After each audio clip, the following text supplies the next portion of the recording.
Before we get to this question, let's label the parts of this right triangle. First, the hypotenuse. The hypotenuse is across from our right angle, and we use the variable c to refer to this side.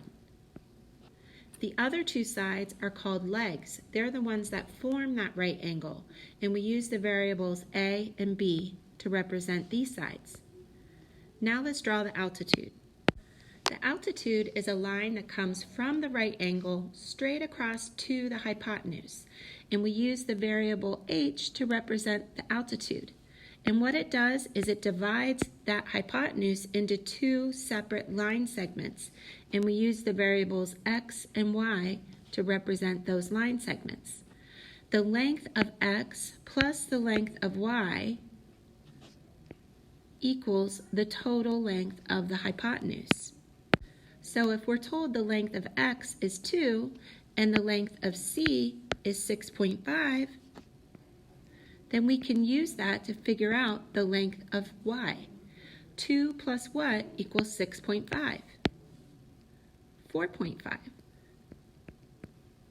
Now this question is asking us to find the length of the leg adjacent to x.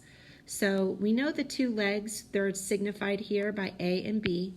The one that is adjacent to x, next to x, is this one right here. Now, I said that sometimes these legs are referred to as A and B, and sometimes they're referred to as side 1 and side 2. So in this case, let's call this side 1 or S1, and this side 2 or S2. So we're going to find the length of side 1.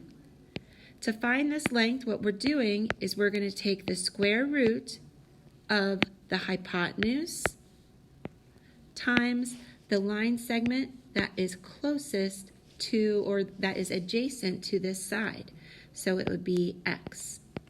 So it's the geometric mean of c and x. So let's substitute those values into our formula. And now we can solve. So we're just going to multiply 6.5 times 2 and then take the square root. And we get approximately 3.6. Now, let's expand this question. Let's also find the length of the leg adjacent to y. Let's now find the length of side 2. Now, to find the length of side 2, this is very similar. We're just going to have side 2, and it's equal, again, to the square root of the entire hypotenuse. But this time, we're going to multiply it by y, because y is the line segment of the hypotenuse that is next to side 2. So let's substitute those values into this new formula. And then to solve, we multiply, and then take the square root. And we find that this side is approximately 5.4.